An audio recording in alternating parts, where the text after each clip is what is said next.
महिला को बाहर एक बोतल मिलती है जिसे वो धोकर साफ करने लगती है। अगले क्षण बोतल में से रंगीन धुआं बाहर निकलने लगता है। लूना उसके सामने विशाल हाथ को देखते हुए डर में वही जम जाती है। वो फिर लिविंग रूम में आ जाती है। अब जब वो अपना चश्मा लगाकर देखती है तो एक विशालकाय आदमी उसके सामने दिखाई देता है। वो पूरे लिविंग रूम में समा गया था। यहाँ पता चला कि विशालकाय आदमी एक जिन है। उसने लूना का शुक्रिया अदा किया और उसे बोतल में से निकालने के लिए लूना की 3 इच्छाओं को पूरा करने का वादा किया। अचानक आश्चर्य के साथ वो नहीं जानती थी कि क्या करना है। वो केवल ये कह सकती थी कि वो इसके बारे में सोचेगी। उस क्षण दरवाजे पर एक दस्तक हुई। ये होटल का कर्मचारी था जो उसके लिए नाश्ता लाया था। जब लूना नाश्ता ला रही थी तो जिन गायब हो जाता है। उसने खुद को बदल लिया था। वो अब एक इंसान के समान आकार का हो गया था। वो खुद लूना के लिए नाश्ता लाया था। वो चाहता था कि लूना जल्द से जल्द अपनी इच्छा मांग ले ताकि वह आजाद हो सके, लेकिन लूना ने कहा कि वो अभी कुछ भी नहीं चाहती है। इसके बजाय वो कल्पित बोने में रुचि लेने लगी थी। उसे उस बोतल में बहुत दिलचस्पी थी, इसलिए जिनको 3000 साल पहले की अपनी कहानी बतानी पड़ती है। प्राचीन यूनानी कल्पित बोने हमेशा रानी के साथ रहते थे। वो रानी के एक महान प्रशंसक थे और वे एक साथ बहुत खुश थे, उस दिन तक जब दूसरे देश का राजा रानी के लिए एक गीत लेकर नहीं आया था। जिन ने रानी को देखा वो जानता था कि रानी को उससे प्यार हो गया है। जिन ने रानी से कहा कि उसे राजा द्वारा बस में किया जा रहा है,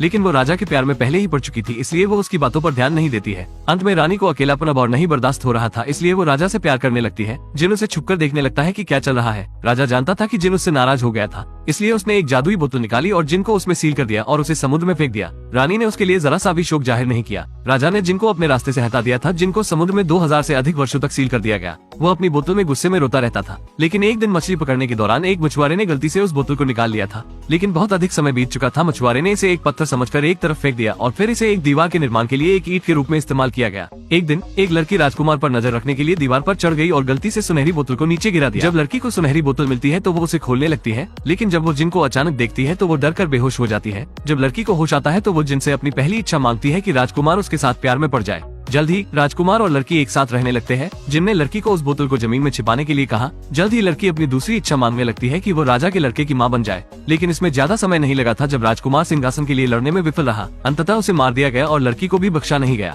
जिन चाहता था कि वो जल्दी से अपनी आखिरी इच्छा जाहिर करे, लेकिन लड़की को विश्वास नहीं था कि राजकुमार मर चुका है। सैनिक उसे बंदी बनाकर ले आए थे, लेकिन अभी भी उसने अपनी तीसरी इच्छा नहीं मांगी थी। सैनिकों ने लड़की को समुद्र में फेंक दिया। लड़की ने अपनी इच्छा नहीं की थी, इसलिए जिन उसे नहीं बचा सकता था। अंत में जिन तीसरी इच्छा के लिए इंतजार नहीं कर सकता था, इसलिए वो अपनी आजादी खो देता है। 1 और 200 साल बीत गए। एक महिला वहीं पर आ जाती है। वो गलती से फिसल जाती है। वो नीचे गिर जाती है, जिससे फर्श चकनाचूर हो जाता है और जिन फिर से प्रकट हो जाता है। उसने महिला से इच्छा करने के लिए कहा और पहली बात जो महिला उससे चाहती थी वो जिन को वापस जाने के लिए कहती है जहाँ से वो आया था, और इसलिए जिन को समुद्र के तल पर एक बार और जाना पड़ता है। 1 और 100 साल बीत गए। फिर एक और लड़की को मछली के पेट में वही बोतल मिलती है। उसने जिन से इच्छा जाहिर की कि उसे पूरी दुनिया का सभी ज्ञान हासिल हो जाए। जिन लड़की की इच्छा को पूरा कर देता है। इसके बाद धीरे धीरे दोनों साथ में रहने लगते हैं। जिनको लड़की से प्यार हो जाता है, इसलिए वो अब आजाद होने से डरने लगता है, इस डर से कि लड़की अपनी तीसरी इच्छा ना कर दे। जब लड़की अपनी अंतिम इच्छा करने वाली थी तो जिन ने उसे रोक दिया। इसने लड़की को बहुत दुखी कर दिया। वो महसूस करने लगती है कि जिन ने उसे कैद कर लिया है। लड़की को बुरा महसूस करने से रोकने के लिए वो नई बोतल में छिप जाता है जो लड़की उसके लिए लाई थी। इसके बाद लड़की ने अपनी आखिरी इच्छा जाहिर की। वो चाहती थी कि वो जिन को भूल जाए।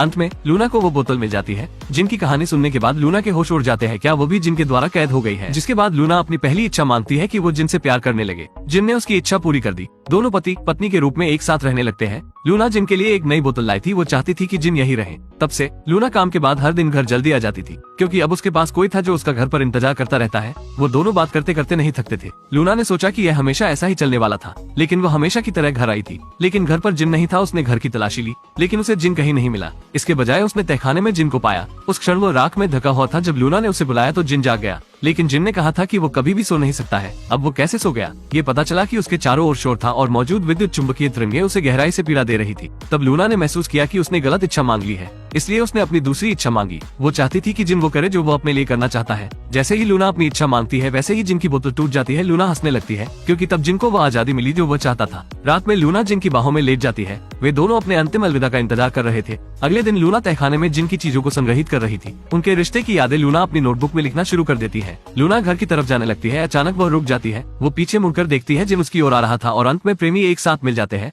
लूना अपने प्यार का इंतजार कब से कर रही थी और यहाँ फिल्म का अंत हो जाता है। फिल्म 3000 साल की लालसा है। कल्पित बोने ने 3000 साल बिताए, जिससे उसने मनुष्यों की वासना, घृणा और लालच को देखा था। कहानी का अंत अभी भी प्यार, आजादी और बलिदान से हुआ। प्रेम सर्वोच्च विश्वास है। जिन प्यार करना और आजाद रहना सीख गया था।